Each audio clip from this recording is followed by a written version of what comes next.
My name is Warren, 33 years old, and I watched my entire life burn to ashes with my 2 kids clutching my hands. I sent a desperate text to my family. The kids and I are safe, but we have nowhere to go. No one responded.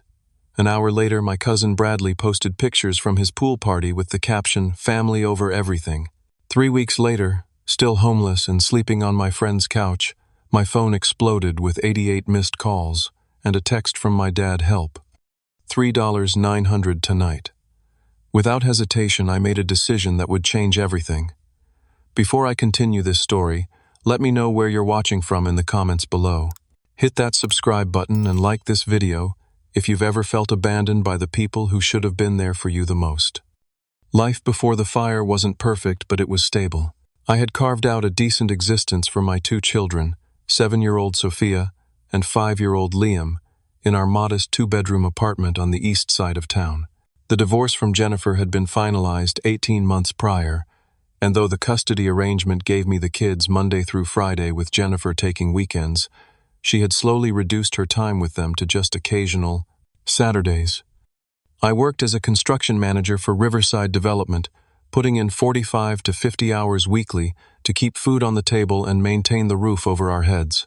The pay wasn't amazing, but it covered our necessities with a tiny bit left over that I squirreled away for emergencies. Our apartment wasn't fancy by any means. The carpet had seen better days, the kitchen appliances belonged in a museum, and the bathroom sink dripped continuously no matter how many times I replaced the washer. But it was home. The walls were covered with Sophia's artwork and Liam's superhero posters. The living room had our worn but comfortable couch, where we'd pile together for movie nights with bowls of popcorn and dreams that seemed within reach. Our morning routine had been perfected over time. I'd wake at 5:30 to shower and prepare breakfast before getting the kids up at 6:15.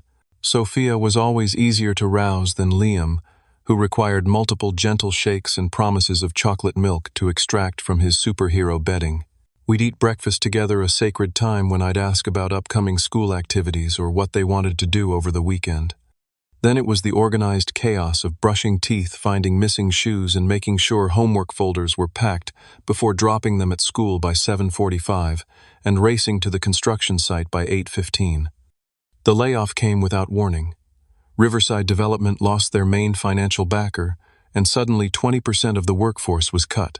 My supervisor, Taylor, looked genuinely pained when he delivered the news, explaining there would be 2 weeks of severance pay and that he'd write me a glowing recommendation. I maintained my composure until I reached my car, where I allowed myself 5 minutes of panic before pulling myself together. The kids didn't need to see me crumble. My relationship with my extended family had grown distant after the divorce.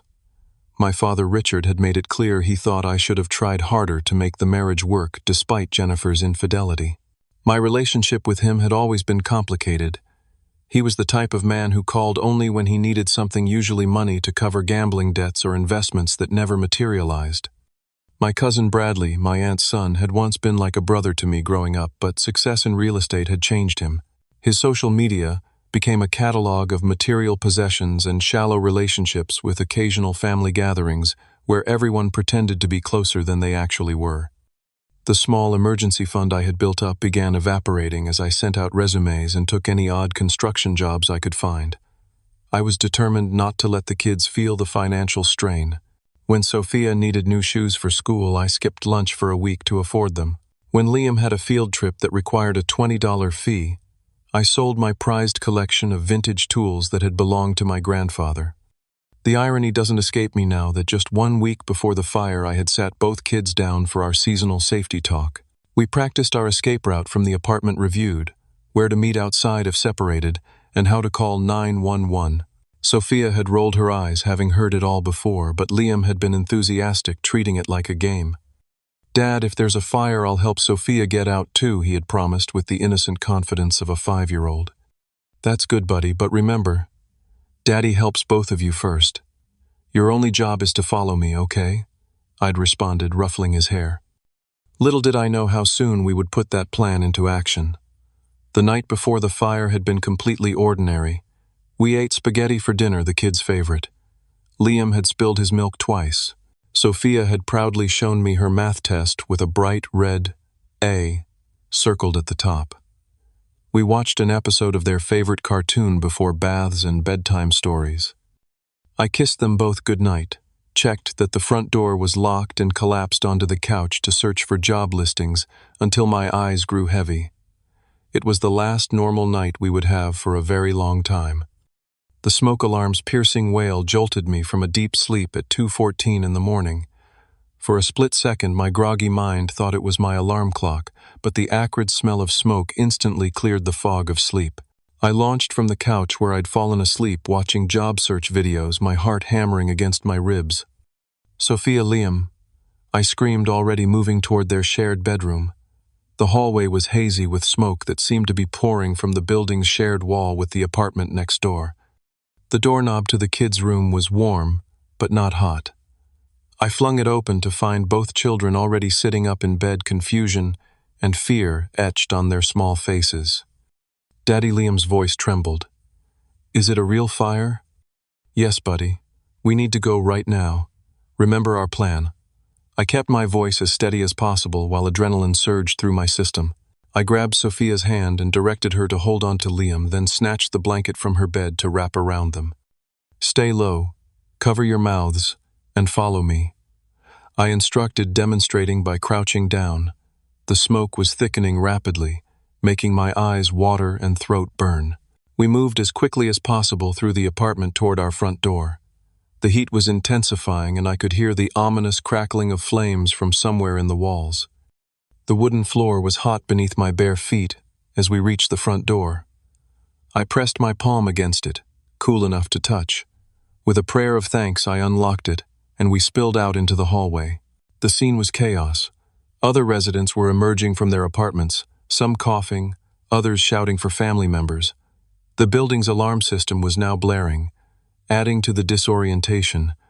"Stay with me," I ordered, gripping the children's hands tightly as we joined the stream of people heading toward the stairwell. The descent was tense and slow, with frightened neighbors pushing forward while trying not to trample those ahead. Liam stumbled on the second-floor landing, and I swept him up into my arms without breaking stride, Sophia clutching the back of my t-shirt. When we finally burst through the building's front doors into the cool night air, I gulped it gratefully into my burning lungs. I led the kids across the parking lot to the designated meeting spot we had practiced, counting at least a dozen other residents huddled in shock. From this vantage point, we watched in horrified silence as flames erupted from the third-floor windows, directly below our fourth-floor apartment. Orange light danced menacingly against the night sky, illuminating the faces of my neighbors with an otherworldly glow. Sophia began to sob quietly, and Liam stood frozen, his small hand gripping mine with surprising strength. "It's okay," I whispered, kneeling to pull them both into my arms. "We're safe. That's all that matters." But even as I spoke those reassuring words, my mind was racing ahead to the grim reality. Everything we owned was in that building. Birth certificates, social security cards, my laptop with job applications, the children's baby photos, the handmade quilt from my grandmother, all of it burning before our eyes. The fire trucks arrived within minutes, their sirens wailing and lights flashing across the faces of the gathered crowd. Firefighters jumped into action, unrolling hoses and shouting commands. One firefighter, a tall man with kind eyes visible above his mask, approached our group. "Everyone accounted for from apartment 412, he asked, consulting a clipboard. "Yes, we're all here," I confirmed. "Just the three of us." He nodded. "I'm Keith. You folks sit tight. We've got paramedics coming to check everyone, especially the little ones." Keith crouched down to Sophia and Liam's level. "You two did a great job getting out safely. Your dad must have taught you well." His simple kindness brought a lump to my throat that I struggled to swallow down. The children needed me to be strong right now. As the firefighters battled the blaze, I pulled my phone from the pocket of my sweatpants.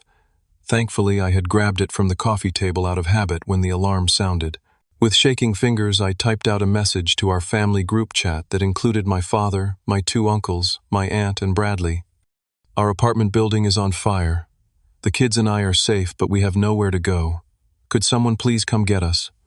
I stared at the screen, waiting for the responses that surely would come flooding in. Family helps family in crisis. That's how it's supposed to work. I glanced at my children huddled together under the blanket I'd grabbed, watching with wide eyes as their home continued to burn. An hour passed. No responses.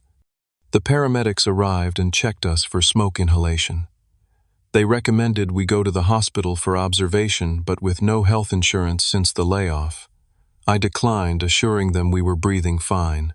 The Red Cross disaster response team set up a table and began taking names of displaced residents. They offered vouchers for a nearby motel for 2 nights.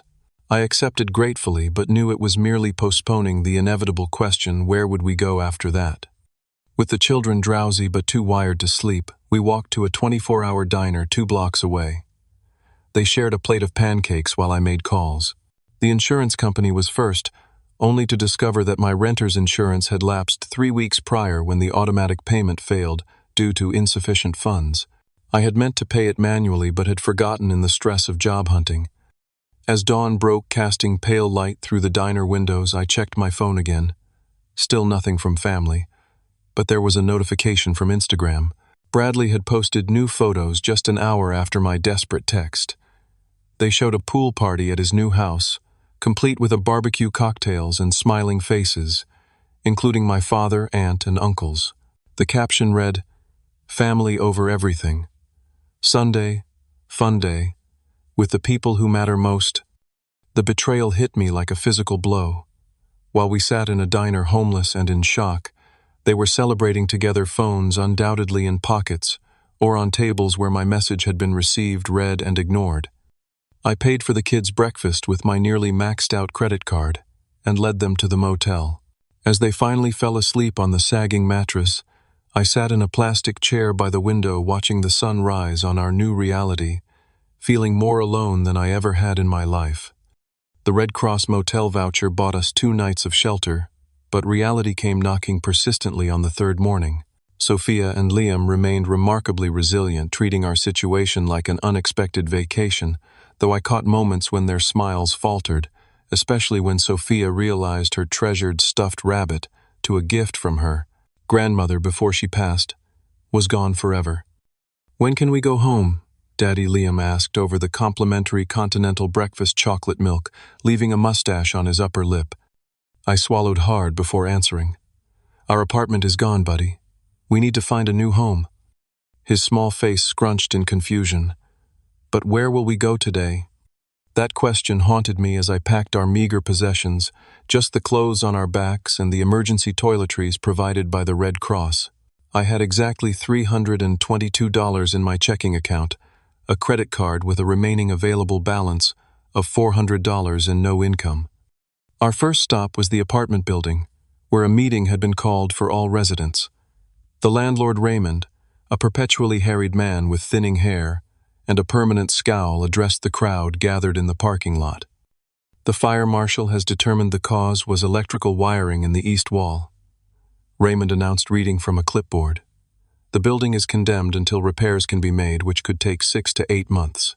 Your security deposits will be applied to your final month's rent, as per your lease agreements." A chorus of angry voices rose from the crowd. A security deposit wasn't going to help anyone find new housing.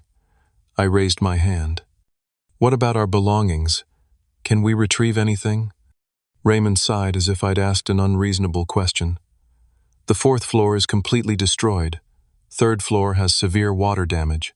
1st and 2nd floors might have salvageable items, but the structure isn't safe yet. We'll notify you when retrieval might be possible." So that was that. Everything we owned was either burned, water damaged, or inaccessible. I guided the children away from the building before they could ask more questions. Next, we visited the local Red Cross office, where a social worker named Andrea helped us apply for emergency assistance.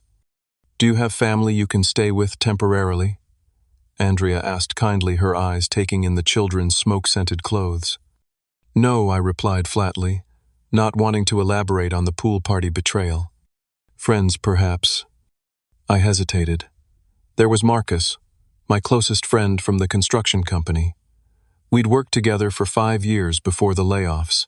He lived in a 1-bedroom apartment across town. It was a long shot, but I was running out of options. While Andrea helped us complete paperwork for emergency funds that would take days to process, I texted Marcus. His response was immediate. "Of course, man. It's not much, but you guys can crash here until you figure things out." Relief flooded through me. At least we wouldn't be sleeping in our car tonight. Before heading to Marcus's place, I made one more attempt to reach family. I called my father directly. "Richard speaking," he answered gruffly. "Dad, it's Warren. Did you get my message about the fire?" A pause. "Yeah, I saw something. You guys okay?"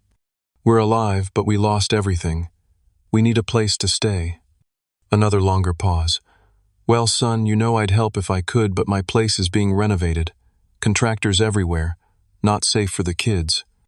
I closed my eyes, picturing him lounging by Bradley's pool just yesterday. What about Aunt Linda or Uncle Steve? They're dealing with some things right now. Not a good time. His voice had the artificial concern of someone checking boxes on a form. "Listen, I gotta run. Keep me posted, okay?" The call ended before I could respond. Next, I tried Bradley directly. "Warren, man, I heard about the fire. That's rough." His voice sounded genuinely concerned, which made the next part even more confusing. "We need help, Bradley. Somewhere to stay for a few weeks." "Ah, geez, I wish you'd called yesterday. We just rented out our guest room to Melanie's cousin, and the basement's being remodeled." His excuses tumbled out rapidly. "But hey, I could probably loan you a couple $100 if that helps." I declined the offer, pride being the one thing I still possessed, and ended the call.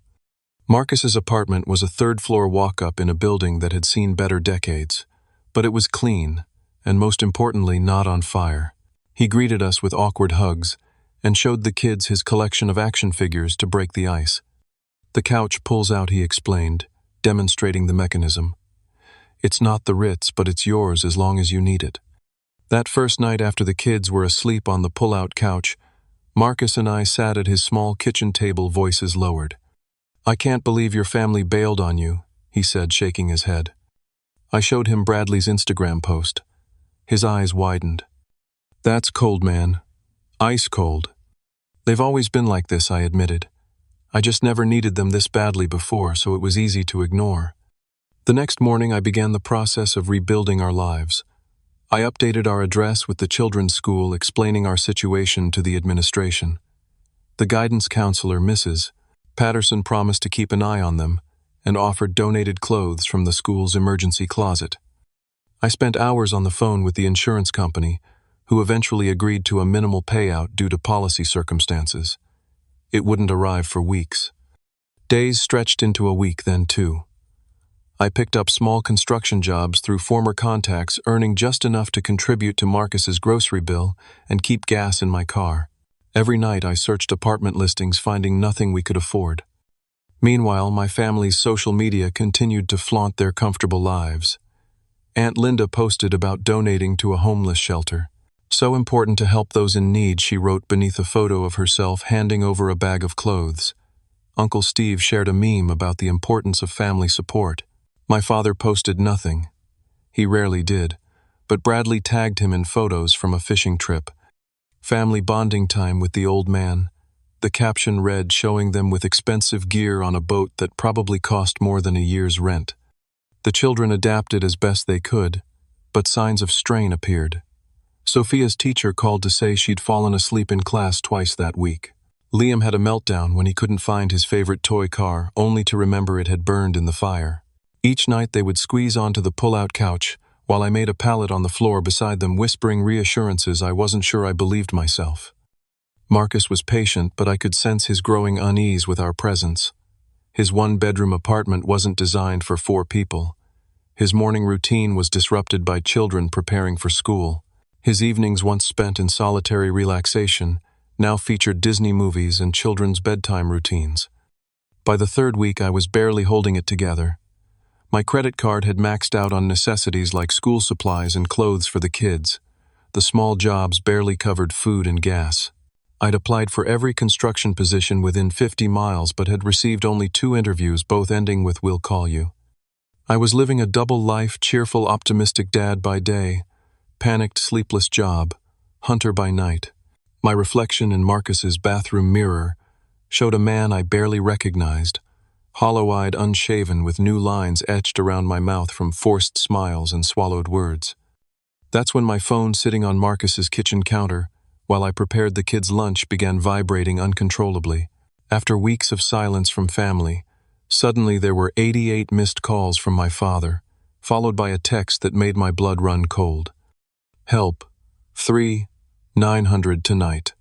Dangerous people. Will explain later. 2.5 weeks of living on Marcus's pull-out couch had taught me many things: how to shower in under 3 minutes to preserve hot water, how to prepare meals for 3 people on a hot plate without disturbing my sleeping friend, and most importantly, how thin the veneer of normality I presented to my children actually was. Marcus was trying his best to be accommodating, but the strain showed in small ways: the tightness around his eyes when he came home to find toys scattered across his living room, or the way he would occasionally lock himself in a bedroom for an hour of quiet time. I couldn't blame him. His bachelor pad had transformed overnight into a family crash pad with children's shoes by the door and Sophia's homework spread across his coffee table. "How's the job hunt going?" he asked one evening, his voice casual, but his eyes communicating the unspoken question: "When will you find your own place?" "I had an interview at Davidson Construction yesterday," I told him, lowering my voice so the kids wouldn't hear. "The pay is decent, but about 15% less than I was making before. Enough for an apartment." I shook my head. "Not in this market. Everything affordable has a 6-month waiting list." Marcus nodded, disappointment poorly concealed. "You'll figure it out, man. I know you will." The children were struggling in their own ways. Sophia, normally talkative and confident, had become withdrawn at school. Her teacher emailed me expressing concern about her participation in class. "She seems distracted and anxious," the email read. "Is everything okay at home?" Home. The word felt like a cruel joke. Liam had started wetting the bed, or rather the pull-out couch, which created a whole new set of challenges in our cramped living situation. Each accident required stripping the sheets in the middle of the night, hand-washing them in the bathroom sink, and hanging them to dry over the shower curtain rod, all while trying not to wake Marcus or Sophia. One particular morning, after a night of virtually no sleep due to one of Liam's episodes, I received a call from the school counselor, Mrs. Rivera.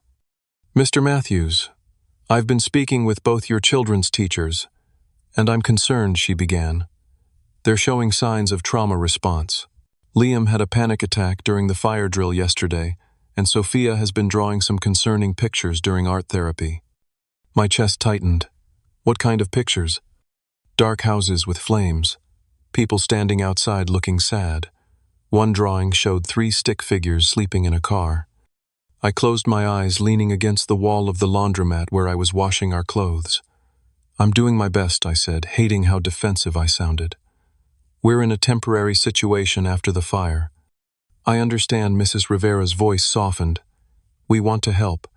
The school has resources for families in crisis. Would you be willing to come in for a meeting?" I agreed, though the thought of adding one more appointment to my juggling act made my stomach churn.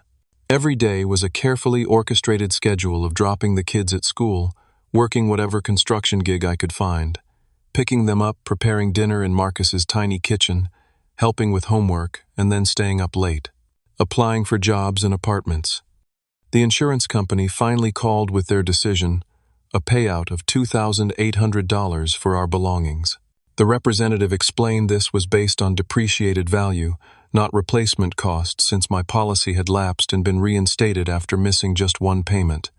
It felt like highway robbery, but I had no energy to fight. "When will the funds be available?" I asked. 7 to 10 business days, came the reply.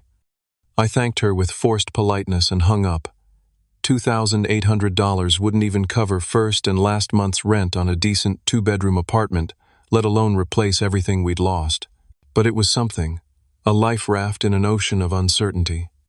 That afternoon I visited 3 apartment complexes, each one confirming what I already knew without proof of income: 3 times the monthly rent. No landlord would consider my application. The cheapest 2-bedroom available was still $975 monthly, requiring an income I couldn't prove and a security deposit I didn't have. The weight of our situation pressed down on me as I drove to pick up the kids. At a red light, I made the mistake of checking social media. My cousin Bradley had posted photos of his new boat with the caption, "Work hard, play harder, blessed family time." The comments section was filled with congratulations, including one from my father.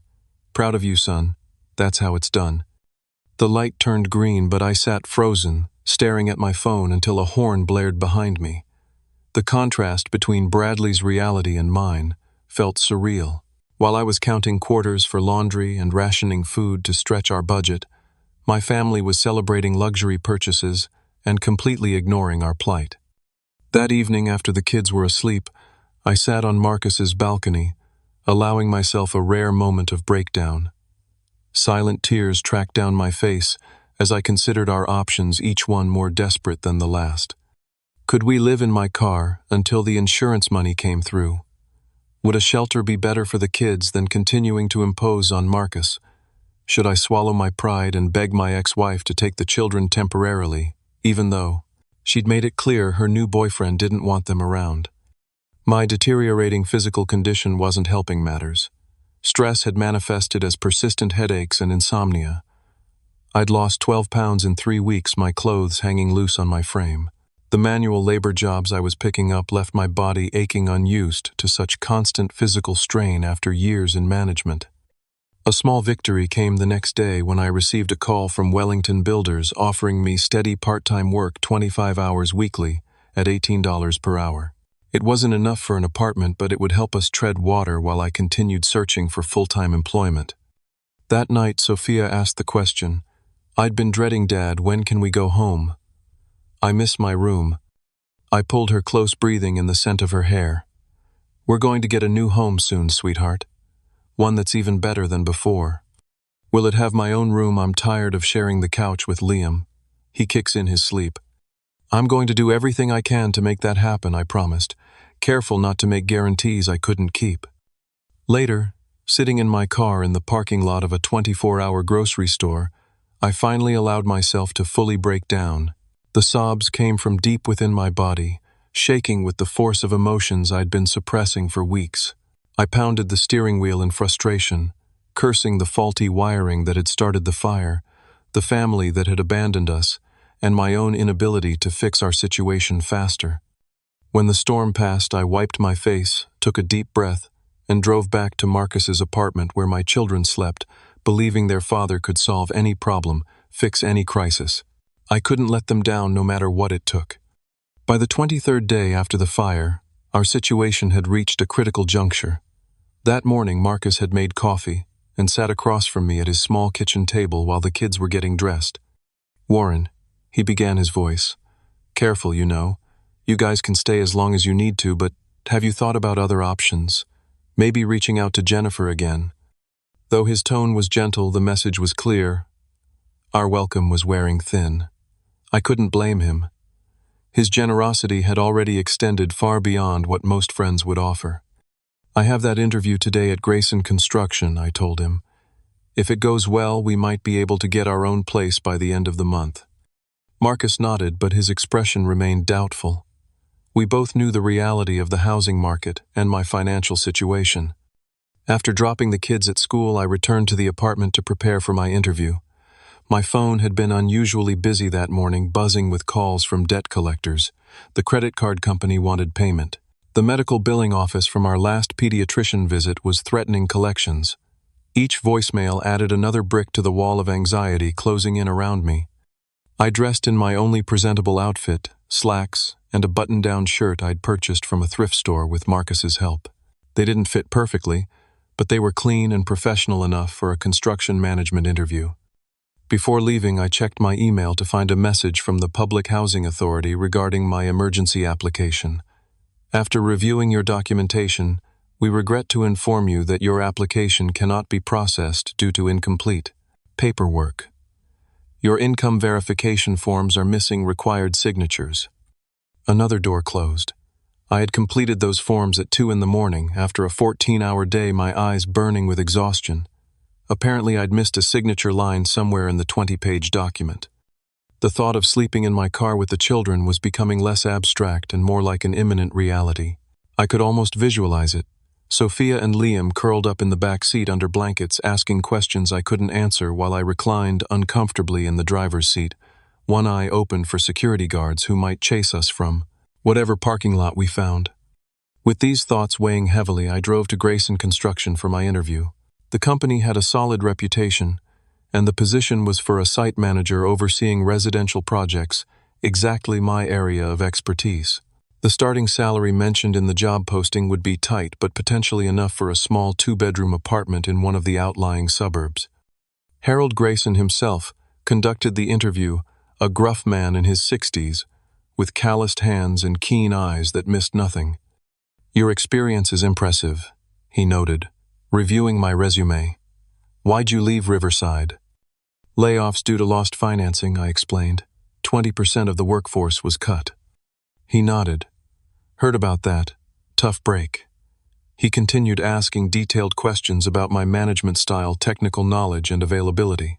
The interview stretched from the scheduled 30 minutes to nearly an hour, a promising sign. "One more thing," Harold said as we were wrapping up. "This position requires occasional weekend work when we're pushing to meet deadlines. Would that be a problem with your kids?" I hesitated, calculating childcare costs against the potential salary. "No, sir, I can make arrangements." "Good man. We'll be making our decision by Friday. Expect a call either way."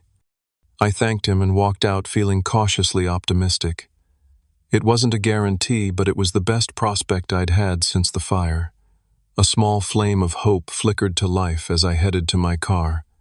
That flame was immediately doused when I checked my phone.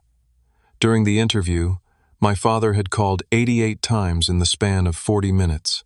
88 missed calls followed by a text message that made my stomach drop. "Help. 29 censored tonight. Dangerous people, will explain later." I sat in my car staring at those words until they blurred. $3,900 tonight. After weeks of silence, after the pool party, after ignoring our homelessness, now he needed me. The absurdity of it was almost laughable. I called him back immediately, my hands shaking with a combination of anger and worry. "Dad, what's going on?" "Warren, thank God." His voice was pitched higher than normal, edged with panic. "I need your help, son. I got in over my head with some people. They're threatening to break my legs if I don't pay by midnight." "What kind of people?" I demanded. "Just some guys I owe money to. From cards." Cards meant poker, again. "Why 3,900 specifically?" "It's 3,000 original debt plus interest. They're not patient people, Warren." I leaned my forehead against the steering wheel. "Dad, I don't have that kind of money. We lost everything in the fire. Remember? The fire you never asked about, the one that left your grandchildren homeless." A pause. I know. I should have called sooner. Things have been complicated. But Warren, these guys are serious. They know where I live. They mentioned knowing about you, and the kids too." A cold feeling spread through my chest. "You told gambling debts about your grandchildren." "Not intentionally. It came up in conversation.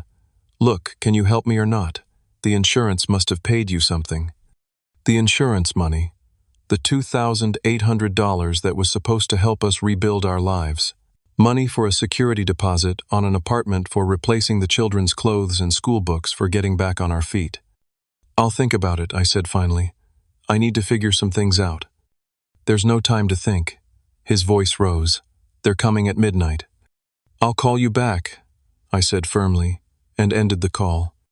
I sat in the parking lot for a long time, my mind racing. The moral dilemma tore at me from all directions. My father had abandoned us in our time of need, yet he was still my father. He'd made countless poor decisions, yet he was potentially in physical danger. The money would set our recovery back by months. Yet could I live with myself if something happened to him? More importantly, could I justify using the insurance money, meant to rebuild my children's stability, to bail out a man who couldn't even be bothered to offer us a couch to sleep on? As I wrestled with these questions, my phone buzzed with a text from my cousin Bradley. "Hey, 'cause hope things are looking up for you guys. Remember, family sticks together through thick and thin." The hypocrisy was the final straw. 3 weeks of abandonment followed by hollow platitudes while my father demanded our rebuilding money to cover his gambling debts. Something inside me shifted. This wasn't just about money. It was about breaking a cycle of toxic relationships and setting an example for my children about self-respect and healthy boundaries. With newfound clarity, I started the car and drove to the bank where the insurance check had been deposited 3 days earlier. I withdrew the full amount in cash, feeling the weight of the bills in my hand. Then I drove to the address my father had texted, a dingy sports bar on the edge of town. Richard sat hunched at a corner table nursing a beer, his eyes darting nervously toward the door each time it opened. He looked older than his 59 years, the consequences of decades of poor choices etched into his face. Warren relief flooded his features as I approached. "You came." I sat across from him, placing my hands flat on the table. "Before I give you a penny, I want the truth. All of it." My father's story emerged in fragments. He'd been gambling again, despite promises to stop, had borrowed money from people connected to a local bookie, had lost everything trying to win it back, and was now 3 months behind on payments. "They said they're done waiting," he finished, glancing around nervously. "They know about my job, my apartment, even mentioned knowing about you and the kids." "And where exactly were you planning to get this money if I hadn't answered?" I asked. He looked away. "I've been asking around. No one else could help." "You mean no one else would help?" I corrected. "Just like no one would help us after the fire." "That was different," he protested weakly. "Everyone had their reasons. While you were all at Bradley's pool party, the one he posted on Instagram an hour after I texted that we were homeless, Richard had the decency to look ashamed. "Warren, I'm sorry about that. Really. But right now I'm in serious trouble." I reached into my jacket and placed the stack of bills on the table, watching his eyes widen. "This is $2,800, I said quietly. "It's every penny of the insurance payment for everything we lost, everything my children owned. Their clothes, their toys, their sense of security." He reached for the money, but I placed my hand over it. "I'll give you this on one condition." I continued, meeting his gaze steadily. "After today, we're done. No more calls for money, no more emergencies. No more pretending to be family when it's convenient." "What are you saying?" His voice was barely audible. "I'm saying I'll help you this one last time, but then I'm setting boundaries. My children deserve better than to watch their father bail out people who couldn't be bothered to offer them a place to sleep when they were homeless." He swallowed hard. "You don't mean that. We're family." "Family helps each other," I replied, my voice firm.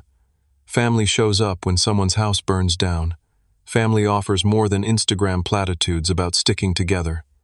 After a long moment, he nodded. "Okay, I understand." I slid the money across the table. "This isn't enough for the full amount. You'll need to figure out the rest." "I will," he promised. "And Warren, thank you."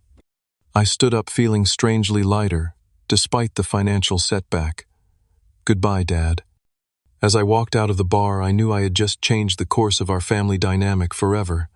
The money was gone, but in its place was something more valuable, the beginning of self-respect and the breaking of a toxic cycle. My children would learn from this, not that family can abandon you in crisis, but that you can choose to set healthy boundaries even with those you love. The return to Marcus's apartment that evening felt different. Though our financial situation had worsened with the loss of the insurance money, a weight had lifted from my shoulders. For the first time since the fire, I felt in control of something, even if it was just the decision to break free from toxic relationships. Marcus noticed the change immediately. "You seem different. Good interview." "The interview went well." I nodded, but that's not it. "I gave my dad the insurance money." His eyebrows shot up. "You what? Why would you do that after everything?" As I explained the situation, Marcus's expression shifted from shock to understanding. "So you're cutting ties with them?" he asked when I finished. "Setting boundaries," I corrected. "I can't cut them out completely for the kids' sake, but I'm done being the family ATM or pretending we're close when we're not." That night, after tucking the children into their makeshift bed on the pull-out couch, I checked my email one last time. There, amid the usual job notifications and bills, was a message from Harold Grayson. "Warren, I was impressed with your interview today. We'd like to offer you the position of site manager starting Monday. Salary $62,000 annually, with benefits after 90 days. Please call to discuss details. I stared at the screen, hardly daring to believe it. The salary was actually higher than the job posting had indicated, enough to rent a modest apartment and slowly rebuild our lives. I immediately called and accepted the position, my voice steady, despite the emotions threatening to overwhelm me. The next morning brought another surprise. While scrolling through apartment listings during breakfast, I found a 2-bedroom unit in a decent neighborhood for $890 monthly, significantly below market rate. The catch: it needed a $1,500 security deposit plus first month's rent money I no longer had after helping my father. I might have found a place, I told Marcus, showing him the listing, but the timing's off. I won't have enough for the deposit until I get my first paycheck. Marcus studied the listing. What if I loan you the deposit money? You can pay me back when you're on your feet. The offer stunned me. Marcus, you've already done so much. I can't ask for more. You're not asking, I'm offering, he replied firmly. Besides, I miss walking around my apartment in my underwear. His joke broke the tension, and I found myself laughing for what felt like the first time in weeks. I'll pay you back every penny, I promise. That afternoon I took the kids to see the apartment. It was nothing fancy, basic appliances, worn carpet, and walls that needed fresh paint, but it was clean, safe, and most importantly, ours. Sophia immediately claimed the smaller bedroom, while Liam protested that they should switch every month to be fair. As I completed the rental application, my phone buzzed with a notification. Bradley had posted another family gathering photo with the caption, "Sunday dinner with the fam." Nothing more important than supporting each other through life's challenges. Family first. Something snapped inside me. Before I could reconsider, I opened my rarely used social media account and typed, "Reality check." 3 weeks ago, our apartment burned down. My kids and I lost everything. I texted family for help and got silence. An hour later, my cousin posted pool party photos with "family over everything." Today, we're still homeless, sleeping on a friend's couch while family posts about supporting each other. The hypocrisy is stunning. True family isn't Instagram captions. It's showing up when it matters. I hit post without hesitation, then returned to my apartment application. What happened next was unexpected. Within hours, my post had been shared hundreds of times beyond my small network. Local community groups picked it up, and by evening a reporter from the city newspaper had messaged me, asking to talk about fire safety in older apartment buildings. The interview focused primarily on the building's electrical issues and the lack of proper inspections, but it also touched on our personal struggle. The reporter, Emma Winters, seemed particularly moved by the children's resilience. "Would you be willing to let us run a feature on your family's recovery process?" she asked. "There are important issues here about emergency housing, community support, and building safety regulations." I hesitated, uncomfortable with the attention, but recognizing the potential to help others. If it might prevent another family from going through this, then yes. The article ran 2 days later, accompanied by a photo of the children and me standing outside our burned apartment building. The headline read, "Family Rebuilds After Fire Reveals Safety Violations and Community Gaps." The response was immediate and overwhelming, the newspaper's online comment section filled with offers of help. My phone buzzed constantly with messages from strangers wanting to donate furniture, clothes, and household items. The local firefighters association reached out about a program that provided beds for children displaced by fires. My first instinct was to decline. Pride had been my companion through this ordeal, the one thing I could cling to when everything else was stripped away. But looking at my children, I realized that pride wouldn't give them beds to sleep in or books to read. "Sometimes the strongest thing you can do is accept help," Marcus said when I expressed my reservations. "It's not charity, it's community." His words resonated, and I began accepting the offers that would most benefit the children. A local furniture store donated bunk beds. A bookstore sent boxes of children's books. A department store provided gift cards for new clothes. Meanwhile, my original social media post continued to circulate. Bradley eventually saw it and called his voice tight with anger and embarrassment. "Why would you air family business like that?" he demanded. "It wasn't family business," I replied calmly. "It was the truth. People are messaging me saying terrible things. My reputation. My children were homeless, Bradley. They lost everything. Not one family member offered a bedroom, a couch, even a meal. You were all too busy taking pool party photos and posting about family over everything." A long silence followed. "I didn't realize how bad it was," he finally said, his voice smaller. "You didn't ask." After another pause, he offered, "What can I do now to help?" "Nothing," I answered honestly. "We're finding our way forward, but not because of family, because of strangers and one true friend who showed up when it mattered." The day before starting my new job, I received an unexpected call from a man named Garrett Fleming, the owner of a high-end residential construction company. "I read about your situation," he began, "and looked into your work history. Riverside speaks highly of you. I'd like to discuss a position with my company." I explained that I'd already accepted a job with Grayson Construction. "With all due respect to Harold," Garrett replied, "I can offer you 78,000 plus benefits starting immediately. Project manager for our new development. The catch is, we need someone who can start tomorrow." The offer was significantly better than Grayson's, enough to completely change our financial trajectory. After an apologetic call to Harold explaining the situation, I accepted Garrett's offer. That weekend, with Marcus's loan and my signing bonus from Fleming Construction, we moved into our new apartment. Community donations had provided most of the essentials: beds, a dining table, cookware, and clothes for the children. It wasn't fancy, but seeing Sophia and Liam explore their rooms with excitement made it feel like a palace. That first night in our own space after the children were asleep in real beds for the first time in nearly a month, I stood in our sparse living room and allowed myself to feel the full weight of all that had happened. The terror of the fire, the abandonment, the struggle, the unexpected kindness of strangers, the boundaries set with toxic family, the beginning of something new. I opened the sliding glass door to our small balcony and stepped outside, breathing deeply of the night air. From this vantage point, I could see the lights of the city stretching into the distance, thousands of homes with thousands of stories unfolding behind illuminated windows. Somewhere out there was the burned shell of our former apartment. Somewhere else was my father dealing with the consequences of his choices. And here, in this modest apartment, was the beginning of our rebuilt life. For the first time since the fire, I felt a genuine sense of hope. Not the desperate hope that had sustained me through our weeks of homelessness, but a calm, steady belief that we would be okay. Different, perhaps. Changed by what we'd experienced. But ultimately, stronger. 6 months after the fire, our lives had transformed in ways I never could have predicted during those dark days on Marcus's pull-out couch.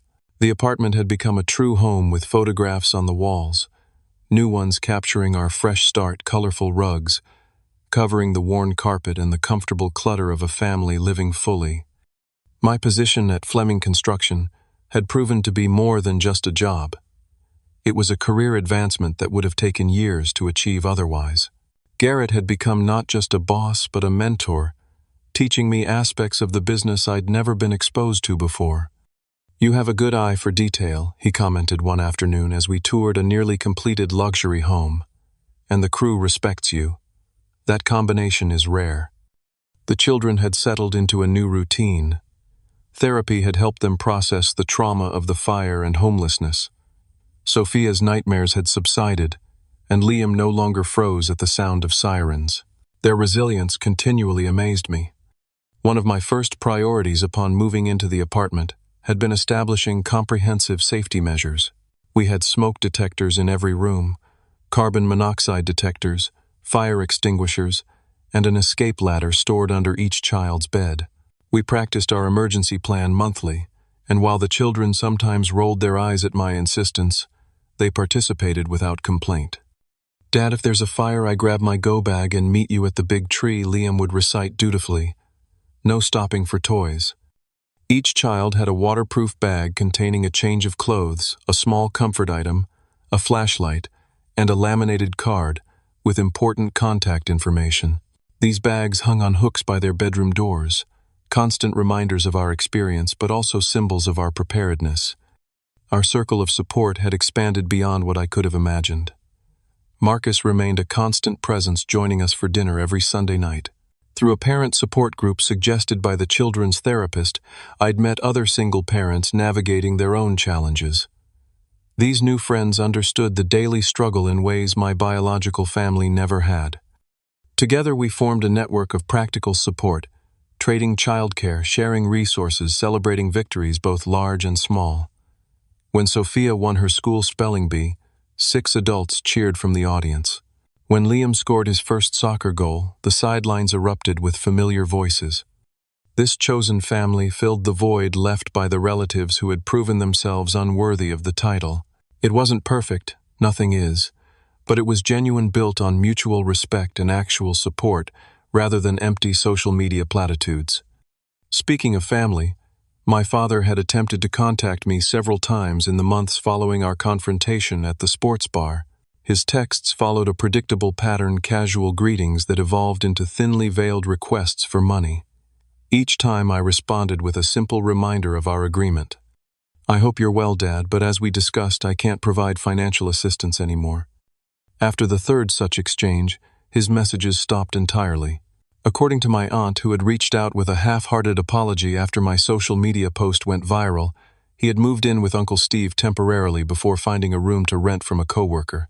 Whether he had resolved his gambling debts or simply kicked the can further down the road, I didn't know. And for the first time in my adult life, I realized it wasn't my responsibility to know. The boundaries I had established felt like guardrails on a mountain road, not constraining but protecting. They created space for what mattered most, my children's well-being and our collective future. That protection was tested 4 months after the fire when my phone displayed my father's number late one evening. Against my better judgment, I answered. "Warren." Thank God his voice had the familiar, desperate edge. "I need your help. Just a small loan until payday. $700. Medical emergency." I closed my eyes, feeling the old pull of obligation. What kind of medical emergency? "Dental work. Abscessed tooth. The pain is unbearable. Have you tried the county dental clinic? They offer services on a sliding scale." A pause. "They have a waiting list." "Then I suggest you get on it," I replied evenly. "I'm sorry you're in pain, but I can't send money." "Warren, please. I'm your father." "Yes, you are. And I'm a father too. That's why I need to prioritize my children's security." After he hung up, I sat on our balcony watching the sunset and reflecting on how different my response had been from just months earlier. The guilt that would have consumed me before was now just a faint echo. In its place was the quiet certainty that I was breaking a generational cycle of toxic dependency. My cousin Bradley had made his own attempt at reconciliation, sending an elaborate gift basket after the newspaper article appeared. The attached card read, "Family should stick together. Sorry we weren't there for you." I returned the basket with a note. "Apology accepted, but trust is rebuilt through actions, not gifts." 2 weeks later, he invited us to a barbecue at his home, the first direct invitation in years. After careful consideration, I accepted, bringing the children for a brief appearance. The visit was cordial, but distant, like the first diplomatic meeting between nations with a complicated history. "Your place looks nice," Bradley commented awkwardly as he walked us to our car afterward. "Maybe I could stop by sometime, see how you've settled in." "Maybe," I replied, neither committing nor refusing. "We'll see." This measured reintegration felt right, allowing space for potential growth while maintaining firm boundaries. The children deserved to know their extended family, but only in contexts that were healthy and appropriate. One unexpected outcome of our experience was my involvement with a local advocacy group focused on tenant rights and building safety regulations. The newspaper article had connected me with other families who had experienced similar disasters due to neglected maintenance or safety violations. Together, we were working to strengthen inspection requirements and emergency housing resources in our city. Your story made a difference. Andrea, the Red Cross social worker who had helped us initially, told me when our paths crossed at a community meeting. The city council is finally reviewing the building code enforcement procedures. I never intended to become an activist, I admitted. She smiled. Few people do. Most are just trying to prevent others from experiencing what they went through. As the 6-month anniversary of the fire approached, I found myself reflecting on everything we had lost and gained. The material possessions were largely replaced, though certain irreplaceable items, my grandmother's quilt, the children's baby books, photographs from their early years, remained gone forever. But the intangible losses and gains were more significant. We had lost the illusion of family solidarity, the comfort of believing blood relatives would show up in a crisis. We had gained a more authentic understanding of what family truly means, people who offer support without conditions, who show up when needed most, who put actions above social media platitudes. We had lost our sense of security temporarily, but gained a deeper appreciation for what truly provides safety, community resilience, and the strength to set healthy boundaries. One evening, as I helped Sophia with her homework while dinner simmered on the stove, she looked up suddenly with the directness that only children can master. "Dad, are we rich now?" The question startled me. "No, sweetheart. We're comfortable but not rich. Why do you ask?" She considered this thoughtfully. "Because we have everything we need. And Marcus says that's what being rich really means." Her simple wisdom brought a lump to my throat. "Marcus is pretty smart, isn't he?" "Plus," she added pragmatically, "you don't cry in the car anymore. I used to hear you sometimes when you thought we were asleep." I set down the pencil I'd been holding, moved by her perception and the reminder of how far we had come. "You're right. Things were really hard for a while, but they're better now. Because we have our own family." Liam piped up from where he was building with blocks on the floor. "Not the ones who didn't help us, but the ones who did." Out of the mouths of babes comes wisdom that adults spend years trying to grasp. My children had already internalized the lesson that had taken me 33 years, and a catastrophe to learn family is defined by actions, not blood, by presence, not promises, by support freely given, not reluctantly extracted. As we sat down to dinner that night, I looked at their faces across our second-hand table in our modest apartment and felt a fullness that had nothing to do with material success. We had lost a home but built something more valuable, the knowledge that our worth isn't determined by others' treatment of us, and that true connections are formed through adversity, not convenience. The fire had burned away more than our possessions. It had consumed illusions and pretenses, leaving behind the essential truth that resilience isn't about never falling, it's about who helps you stand again and learning to be that person for others. Have you ever had to redefine what family means to you? Share your experience in the comments below. If this story resonated with you, please hit that like button and subscribe to hear more journeys of resilience and recovery. And remember, sometimes the most powerful thing you can do is set boundaries with those who hurt you and open your heart to those who truly care. Thank you for listening, and may you find your own chosen family who stands by you when it matters most.